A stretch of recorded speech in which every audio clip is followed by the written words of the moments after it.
Press the bell icon and never miss an update from ETAuto.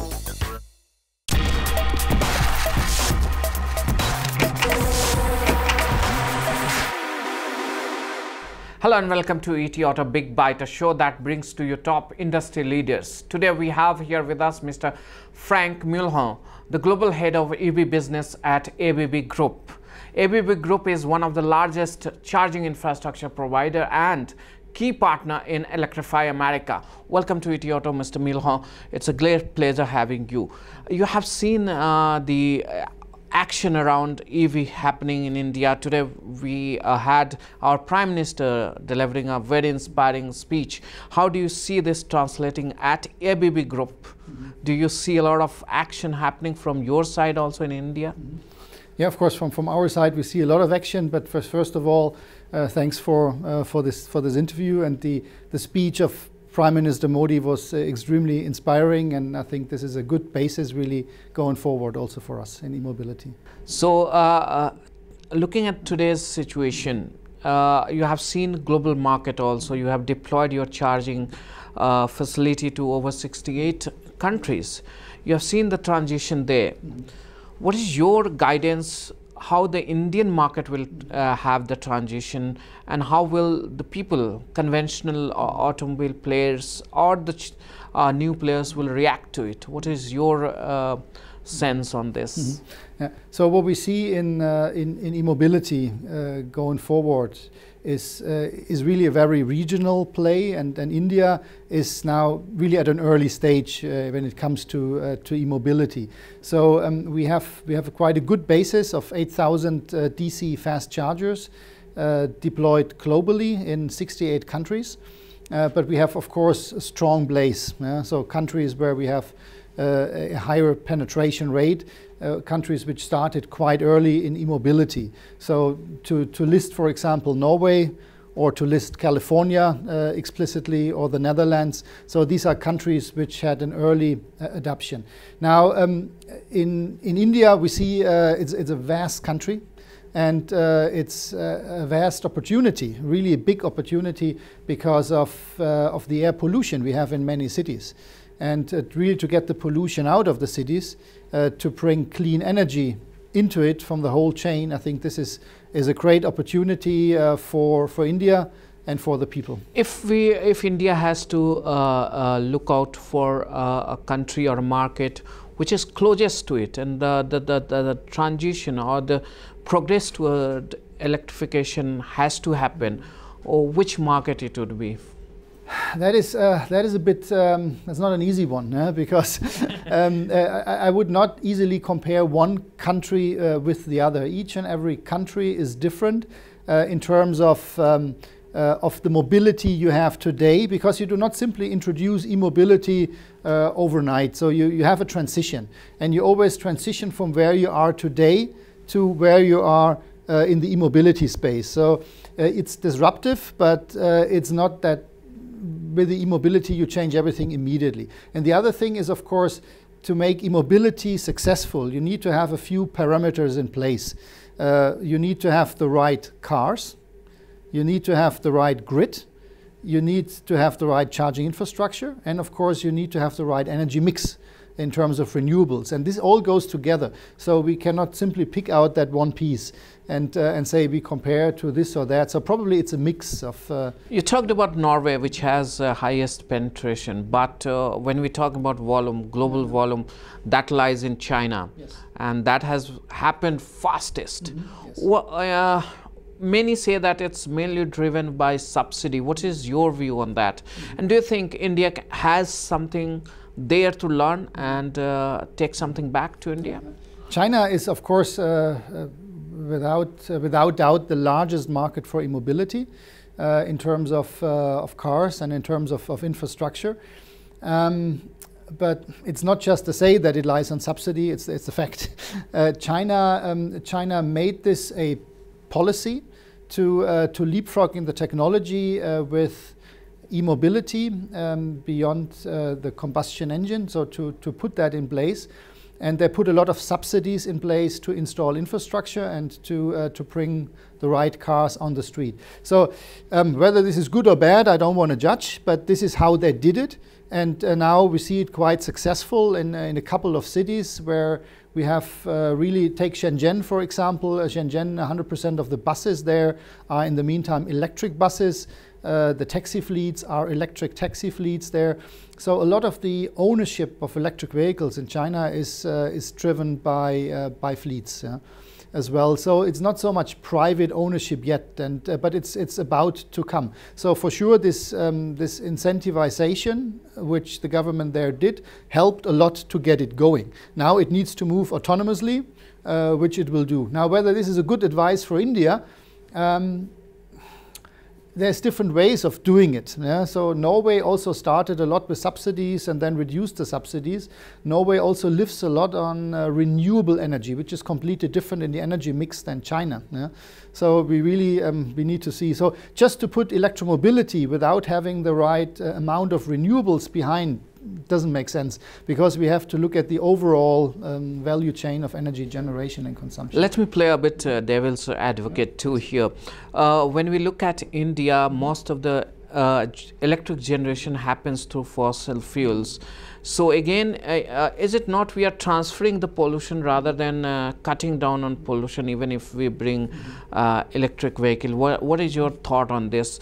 Plus, if we talk about ICE engine, there has been a lot of progress. We are going to adopt BS6, and even the construction, the building of engine has become much cleaner. Engine emission levels has come down when we talk about CO2 or PM or anything. So how relevant is it going to be for a country like India, which is very cost sensitive? So you try to play the devil's advocate, but it's a good question you pose, because it's more or less what I just said. It only makes sense to transition if the whole chain works. If you burn fossil in order then to use this electric energy and had high energy amount of producing that car and that battery in first place, then as an overall bottom line, you don't really save energy. The only thing you then do is you put the CO2 and the NOx emissions out of the city into the place of where it's generated. So you get a little bit of cleaner and less noisier city properly, but only in a full scale, of course. So, but again, this is we talk here about a complete ecosystem, and now the question is where to start. If we say, okay, we do not want to go electric because everything is still on fossil fuels, so you don't start this end. If you then say, okay, we don't go too much renewable because we whatever still have fossil, it's also not. So we need to make it step by step. So continue to build out, to reduce fossil, go more to renewables, and at the same time start building up electric mobility, and this to put that hand in hand together. So let me put some positive now. We have seen the lithium cost going down from or battery cost going down from around $1,000 per kWh to now around $200. Do you think a time is near when the acquisition cost of an ICE engine vehicle and EV will become almost same? Do you think a time is coming up that way? Because the production cost of ICE engine is also increasing, because there's a stringent norms out there. They have to also get advanced in terms of technology. So do you see a near future when we have? I really do see that future. And again, I would like to look at the whole system as well. I mean, if you purely look at the cost of battery, there is the 200 you mentioned. There is a lot of prognosis out there, so we have to see whether this becomes true, so that the $100 threshold will be cut through sooner or later in the next couple of years. And there is analysis out there by some analysts looking then into the whole cost of a vehicle and say the break-even point for an ICE vehicle to a BEV vehicle will be around for mid-size, so not for the top end, but for mid-size, roughly in 2021, 2022. So this is a prognosis on the pure purchase price for a consumer of a mid-size sedan vehicle. But I would say we're already there, because if I look now at the complete ecosystem, and if you, for example, are an an operator combined with operating cost. Exactly. If you're a taxi driver, for example, and now assume you drive your taxi as an EV, and you have your charging, so this problem is solved for you. Yeah? If you know where to charge, so assume that. Then by the mileage you have, and by the maintenance cost you have, you should already be below an ICE engine today in such a use case. But you talked about taxi. One of the fleet company in India, they tried this model. They had a couple of electric vehicles, but what happened? The charging stations were not able to function properly because there was an issue in grid as well. Yes. So how much of work do you see happening around grid in India? Because we really need to have a good number of work there also. So do you think it's possible anytime soon? I think anyway it needs to be made possible if we want to drive that forward.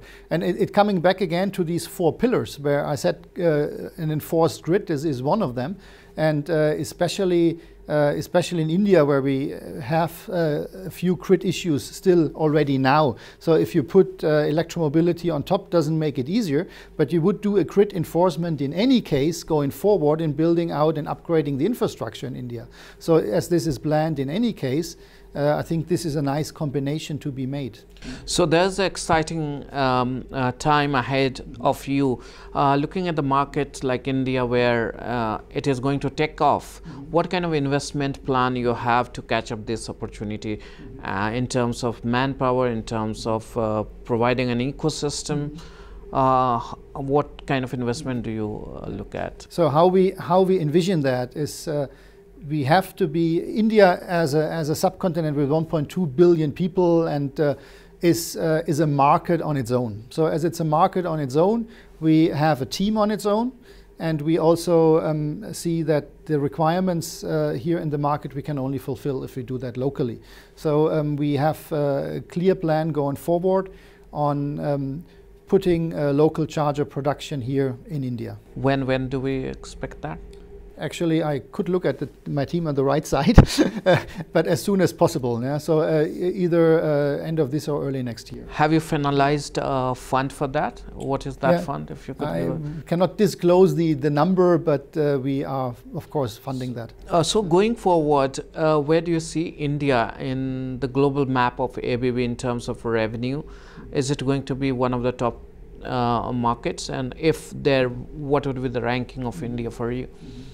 So right now, as I said earlier, now looking at the e-mobility space only. And India is one of the largest market for you, because if you talk about Norway, it's a very small market, or California is a small market, or wherever you have operated except China.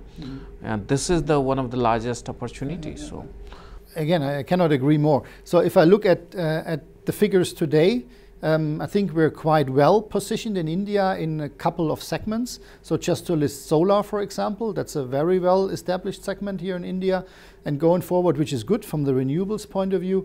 If I look at e-mobility, of course, it's in its infancy, so I cannot expect India right now to appear anywhere on my revenue map. But what we just discussed going forward, I see big potential in India, and we want to be positioned to really grab that potential. Absolutely. Do you think India will be in your top 10 market very soon? I would really hope so. I would hope so. But it's again, it's not an ABB decision. We need to make the ecosystem fly. And if the ideas which are out there. So are you not convinced with what happened since morning, what the minister has said?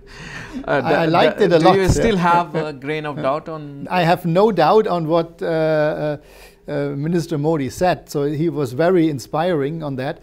But of course, what we see in politics needs to be transferred in the industry, needs to be invested. So what we need is, in the whole ecosystem, we need the car manufacturers, the OEMs, to bring the right cars. So this is on the way. So if you talk with the car OEMs, they will bring models, but of course it depends on the speed, how quick they will bring these models.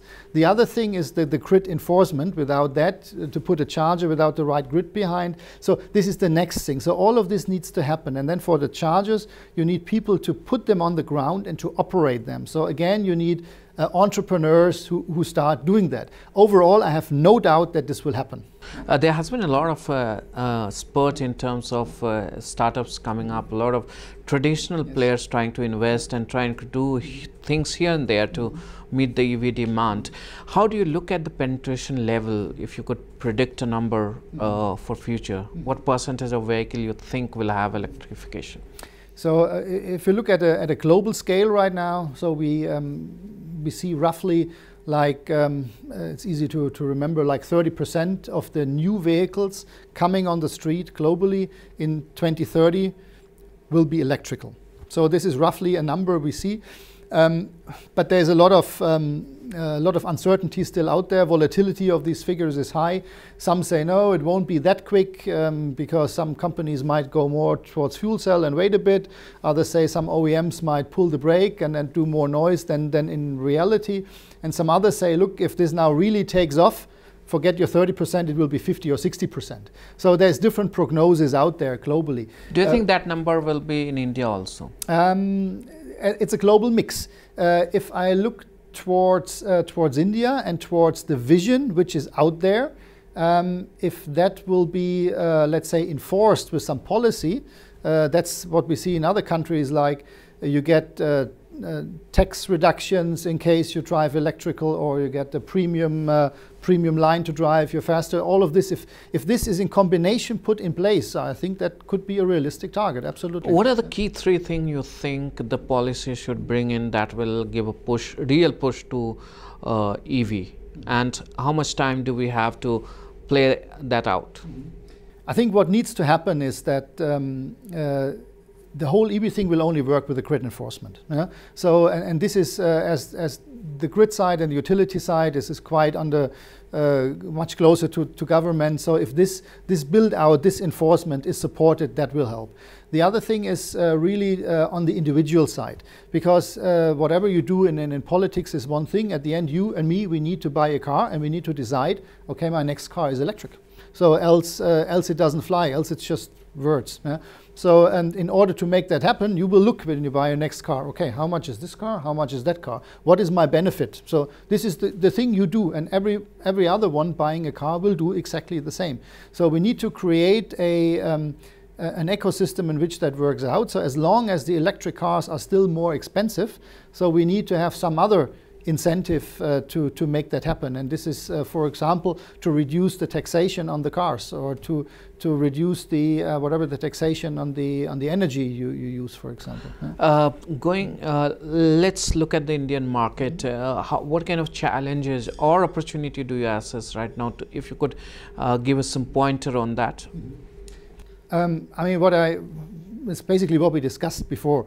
You mentioned it nicely on the taxi company where it failed because the grid behind the charging was not strong enough. So, of course, if you have things like this goes into media, yeah, and then people are scared. Say, okay, if I now start a business model, will that work? So a lot of startups, but can I really put my money in this if the whole ecosystem doesn't work? So the one challenge is really to bring the whole ecosystem up and to find the right investors doing it. But again, I think besides of that, the challenges in India are not much different to challenges in other countries. Do you think the battery swapping is the right answer for India? Because we have seen in some market it didn't work out. Do you think this one will work? Give you a very blunt answer. I don't think it will work. Yeah? So what is the best solution for India? For me, I mean, a swapping, just to explain that, a swapping concept is nice. When you drive somewhere, it's swapped and you can continue. So that looks nice from a first moment. But then if you look at these swapping stations, it's a complex thing. You can make it more or less complex, but it's complex. And still, you have to charge the battery afterwards. So you just introduce one more level of complexity on the car side as well as on the charging side. But if that becomes successful, it will be the best option because you cut a lot of cost on acquisition of the vehicle, because battery is the main cost right now. For that, you don't need to swap. I mean, there's models like Renault did that for quite a while, where they sold a vehicle and leased the battery. So, but effectively they go away from this model as well. And you know, other companies who did swapping where it didn't work out, and they stopped the business again. So this swapping idea comes up all the time. And also in India, there's a few companies looking at swapping. Honestly, but that's my personal opinion. I don't believe in that, because at the end you just introduce a higher complexity in the overall system. Design and everything of the vehicle will have to be done. Absolutely. Plus the charging is one more step in between. So, and I do not think that this complexity at the end of the day will pay out. It's just right now, of course, if you compare the charging times, the charging speeds. But what we do then is we rather increase the charging speed by now going up to like 350 kilowatt in charging. Yeah, thank you so much, Mr. Muehlon, for talking to ETAuto. Thank you. Pleasure talking to you. Thank you.